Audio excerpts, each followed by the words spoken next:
हरे कृष्णा। अनंत काल से ये ब्रह्मांड का चक्र निरंतर गति से चल रहा है। काल रूपी नाव में सवार ये संपूर्ण भौतिक जगत सातत्यपूर्ण रूप से भ्रमण कर रहा है। दिन रात, सर्दी गर्मी, मास वर्ष अपने स्थान पर सुचारू रूप से संचालित हो रहे हैं। अनंत समय से ये ब्रह्मांड ऐसे ही अपनी दिशा और गति में कार्यान्वित है। लेकिन जरा सोचिए, ब्रह्मांड के पालक स्वयं भगवान विष्णु अगर किसी दिन योग निद्रा में चले जाए तो फिर क्या होगा? इस सृष्टि का संचालन कैसे होगा? और क्या वास्तव में भगवान सोते हैं? जी हाँ, आषाढ़ मास के शुक्ल पक्ष में आने वाली एकादशी यानी शयनी एकादशी, जिस दिन भगवान श्री विष्णु वास्तव में योग निद्रा में चले जाते हैं, और वो भी 4 महीने के लिए। भविष्योत्तर पुराण में बताया गया है कि शयनी एकादशी से लेकर 4 महीने तक भगवान श्री विष्णु सभी देवताओं के साथ योग निद्रा में चले जाते हैं, और इसलिए इन 4 महीनों में कोई भी शुभ कार्य नहीं किया जाता, क्योंकि इस समय के दौरान यज्ञ में किसी भी देवता को आहुति नहीं दी जा सकती। इसके पीछे एक कारण ये भी बताया जाता है कि इस समय के दौरान सूर्य देव दक्षिणायन में भ्रमण करते हैं और पृथ्वी पर यह वर्षा ऋतु का समय होता है। और इसी शयनी एकादशी से चातुर्मास का प्रारंभ होता है, जो कि भक्ति के लिए सर्वोत्तम समय माना गया है। आपको ये जानकर आश्चर्य होगा कि इस एकादशी को अनेक नामों से जाना जाता है, जैसे कि देवशयनी एकादशी, पद्मा एकादशी, विष्णु शयनी एकादशी, देवपोढ़ी एकादशी, आषाढ़ी एकादशी, महा एकादशी इत्यादि। तो चलिए, आज हम आपको शयनी एकादशी की अत्यंत रोचक और महत्वपूर्ण कथा सुनाते हैं, और इसके साथ साथ आज हम आपको इस एकादशी का पालन करने की पूजा विधि के विषय में भी जानकारी देंगे, और उसके लिए अंत तक हमारे साथ बने रहिएगा। तो चलिए, अब हम सीधे चलते हैं युधिष्ठिर महाराज के महल में, जहां भगवान श्री कृष्ण उनको संपूर्ण वर्ष के दौरान आने वाले विविध एकादशी व्रत के विषय में बता रहे हैं। युधिष्ठिर महाराज ने श्री कृष्ण से पूछा, हे केशव, आषाढ़ मास के शुक्ल पक्ष में कौन सी एकादशी आती है और इसका पालन करने की पूजा विधि क्या है? कृपा करके आप मुझे इसके महत्व के विषय में बताएं। भगवान श्री कृष्ण ने उत्तर देते हुए कहा, हे पृथ्वीपति महाराज युधिष्ठिर, ध्यान से सुनो। अब मैं आपको एक ऐसी पौराणिक कथा सुनाता हूँ जो इस सृष्टि के सर्जक ब्रह्मा जी ने अपने पुत्र नारद को सुनाई थी। ये कहकर भगवान श्री कृष्ण ने युधिष्ठिर महाराज को उस कथा का वर्णन करना प्रारंभ किया। तो चलिए, अब हम आपको भी उसी कथा का रसपान करवाने के लिए एक यात्रा पर लेकर चलते हैं, और ये यात्रा है ब्रह्मलोक तक की मानसिक यात्रा। सदैव भगवान नारायण का गुणगान करते हुए विचरण करने वाले शुद्ध भक्त श्री नारद मुनि एक समय अपने पिता ब्रह्मा जी के पास पहुँचे। वहाँ जाकर उन्होंने ब्रह्मा जी को प्रणाम किया और बड़े आदर भाव से पूछा, हे पिताश्री, आषाढ़ मास के शुक्ल पक्ष में आने वाली एकादशी का क्या नाम है, उसका क्या महत्व है, और किस प्रकार उसका पालन करके मैं भगवान विष्णु को प्रसन्न कर सकता हूँ। नारद मुनि की बात सुनकर ब्रह्मा जी बड़े प्रसन्न हुए, क्योंकि नारद जी का कोई भी प्रश्न सदैव लोकहित के लिए ही होता था। ब्रह्मा जी ने कहा, हे नारद, इस आषाढ़ मास के शुक्ल पक्ष में आने वाली शयनी एकादशी का महत्व दर्शाने के लिए मैं तुम्हें एक पौराणिक कथा सुनाता हूँ। ध्यान से सुनो। ये सतयुग के समय की बात है। उस समय पृथ्वी पर सूर्य वंश का एक अत्यंत पराक्रमी और धर्मनिष्ठ राजा मांधाता राज्य करता था। ये राजा अत्यंत धर्मपरायण था और अपनी प्रजा का अपनी संतान की तरह पालन पोषण करता। उसके उदार चरित्र, सद्गुण और नीतिपूर्ण जीवन की वजह से उसके राज्य में कहीं भी कोई दुख तकलीफ या अशांति नहीं थी। उसके राजकोष में सदैव शुद्ध लक्ष्मी का समृद्धिपूर्ण वास रहता था। यहाँ तक कि उसकी सभी प्रजा भी अत्यंत धनवान और समृद्ध थी। इस प्रकार अनेक वर्षों से वह शांतिपूर्ण रूप से अपना शासन कर रहा था। लेकिन समय की गति को कोई नहीं जान सकता, और उसी के चलते काल का चक्र घूमा और उसके राज्य में एक अनहोनी घटना घटित हुई। एक बार यूं हुआ कि राजा मांधाता के राज्य में 3 वर्ष तक अकाल पड़ा। इन वर्षों के दौरान एक बूंद भी वर्षा नहीं आई। परिणाम स्वरूप पूरे राज्य की प्रजा परेशान हो गई, और एक दिन वे सब अपने प्रिय राजा मांधाता के पास आए और उन्होंने राजा से कहा, हे राजन, आपने सदैव हमारा कल्याण किया है, इसलिए आज हम आपसे सहायता की याचना करने आए हैं। इस विश्व में जल के बिना जीवन असंभव है। बादल बनके जब परम भगवान की कृपा इस पृथ्वी पर बरसती है तो हमें जल मिलता है और उसी से सृष्टि का पालन पोषण होता है।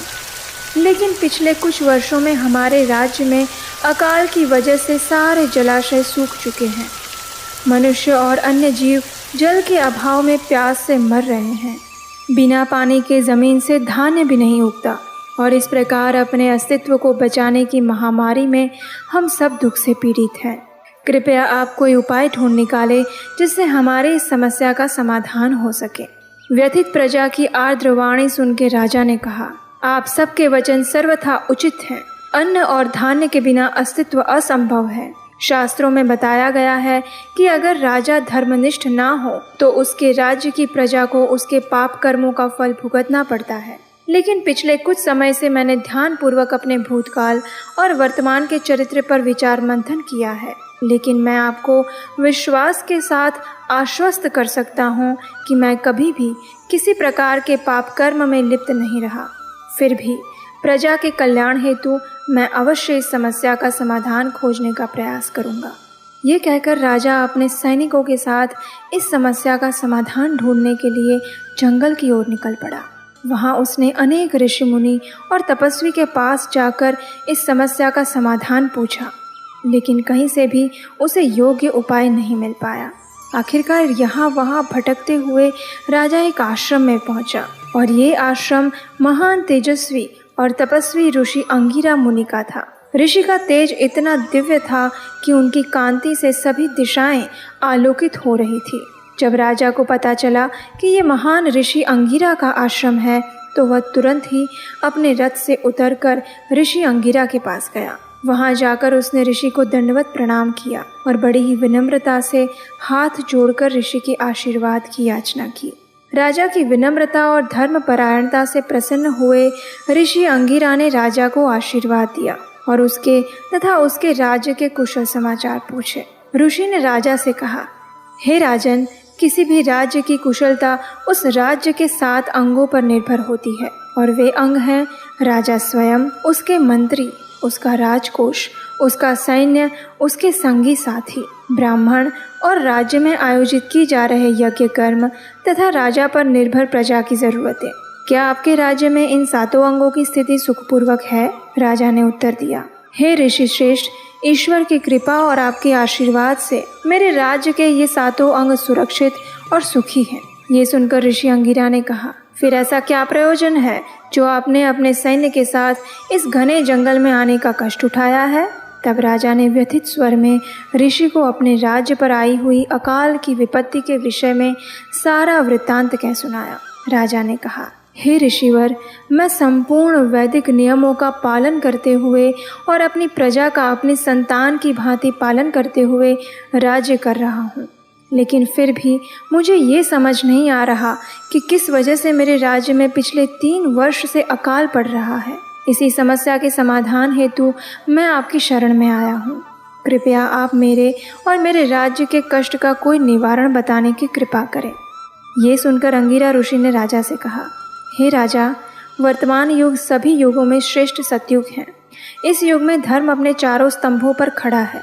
सतयुग के समाज में ब्राह्मण को सर्वोपरि माना जाता है और यज्ञ इत्यादि कर्म तथा तपस्या करने का अधिकार केवल द्विजन्मा ब्राह्मण को ही है। लेकिन इस नियम का उल्लंघन करते हुए इस समय आपके राज्य में एक शूद्र है जो यज्ञ और तपस्या कर रहा है। अगर आप उसे ढूंढ के मृत्यु दंड देते हैं तो इससे समाज में संतुलन फिर से स्थापित हो जाएगा और राज्य में वर्षा भी होगी। राजा ने ध्यानपूर्वक ऋषि की बात सुनी और फिर कहा, किंतु हे महात्मन, कोई भी निर्दोष व्यक्ति जो कि यज्ञ और तपस्या कर रहा हो, उसे मैं केवल शूद्र होने की वजह से मृत्युदंड कैसे दे सकता हूँ? नहीं, ये मुझसे नहीं होगा। आप कोई और आध्यात्मिक उपाय बताने की कृपा करें। राजा की दया और प्रजावत्सलता को देखकर ऋषि अंगिरा अत्यंत प्रसन्न हुए और उन्होंने राजा से कहा, राजन, आप वास्तव में प्रजा प्रेमी आदर्श राजा हैं। अब मैं आपको आषाढ़ मास के शुक्ल पक्ष में आने वाली शयनी एकादशी के व्रत के विषय में बताता हूँ। इस एकादशी को पद्मा एकादशी भी कहते हैं। ये सर्वश्रेष्ठ और हर प्रकार के धन, धान्य और प्रसन्नता प्रदान करने वाली एकादशी है। इसका पालन करने से तुम्हारे राज्य में वर्षा और हर प्रकार की सुख समृद्धि का पुनरागमन होगा। जो भी व्यक्ति इस एकादशी का श्रद्धा और निष्ठा पूर्वक पालन करता है, उसके मार्ग की समस्त बाधाएं नष्ट हो जाती है और वह मनुष्य जीवन की पूर्णता की ओर अग्रसर होता है। इसलिए तुम्हें अपने परिवार और समस्त प्रजा के साथ मिलकर इस एकादशी का श्रद्धा और भक्तिभाव पूर्वक पालन करना चाहिए। ऋषि के ये बात सुनकर राजा अत्यंत हर्षित हुआ और इस एकादशी का पालन करने का संकल्प लेकर वापस अपने राज्य में आ गया। जब आषाढ़ मास के शुक्ल पक्ष की एकादशी आई तो उसने अपने सभी मंत्रीगण और समस्त प्रजा को इस एकादशी का पालन करने के लिए कहा और इस प्रकार राजा मांधाता ने अपनी प्रजा के साथ इस शयनी एकादशी का पालन किया। तो फिर उसके राज्य में वर्षा हुई और समस्त सुख समृद्धि का पुनरागमन हुआ।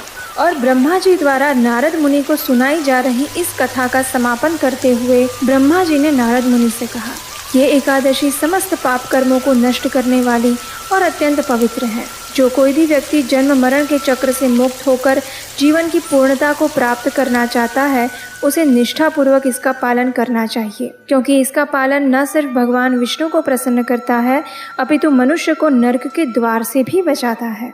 हम आपको एक बार फिर याद दिला दें कि ब्रह्मा जी और नारद मुनि की कथा का वर्णन भगवान श्री कृष्ण युधिष्ठिर महाराज को सुना रहे थे। जब उन्होंने इस कथा को पूर्ण किया तो फिर भगवान श्री कृष्ण ने युधिष्ठिर महाराज से कहा, हे मेरे प्रिय युधिष्ठिर, इस एकादशी का इतना महात्म्य है कि जो कोई भी इस कथा का श्रवण और पठन भी करता है तो उसके सारे पाप कर्म खत्म हो जाते हैं। जो कोई भी मुझे प्रसन्न करना चाहता है और इस संसार चक्र से मुक्त होने की कामना रखता है, उसे इस एकादशी का अवश्य पालन करना चाहिए। इसी एकादशी से चातुर्मास का भी प्रारंभ होता है। चलिए अब एकादशी के दिन सुबह ब्रह्म मुहूर्त में जल्दी उठ जाएं और स्नान इत्यादि अपने नित्य कर्म के बाद घर में भगवान की मंगला आरती करें। अगर ये संभव ना हो तो इसके लिए आप नज़दीक के किसी मंदिर में जा सकते हैं, आरती का दर्शन भी कर सकते हैं। उसके बाद अपने घर में रखे तुलसी के पौधे को जल अर्पण करें, उसकी 3 बार प्रदक्षिणा करें और उसके सामने बैठकर भगवान के पवित्र नाम का जाप करें। हरे कृष्ण कृष्ण कृष्ण हरे हरे, हरे राम राम राम हरे हरे। इस महामंत्र का प्रातः काल में और संपूर्ण दिन भर ज़्यादा से ज़्यादा मात्रा में जाप करें। इस एकादशी का पालन आप अपनी शारीरिक क्षमता और इच्छा के अनुसार निर्जला जल के साथ, फल के साथ या फिर एकादशी प्रसाद के साथ कर सकते हैं, लेकिन इस दिन व्यर्थ की बातों में समय ना गवाएं और ज़्यादा से ज़्यादा समय भगवान की कथा का श्रवण, कीर्तन और नाम जप करने में लगाएं। संध्या के समय अपने घर में भगवान का कीर्तन कर सकते हैं। तो चलिए समस्त पुण्य फल प्रदान करने वाली इस शयनी एकादशी का निष्ठापूर्वक पालन करते हैं और अपनी चेतना को शुद्ध करते हुए अपने जीवन की पूर्णता की ओर अग्रसर होने का प्रयास करते हैं। हरे कृष्ण।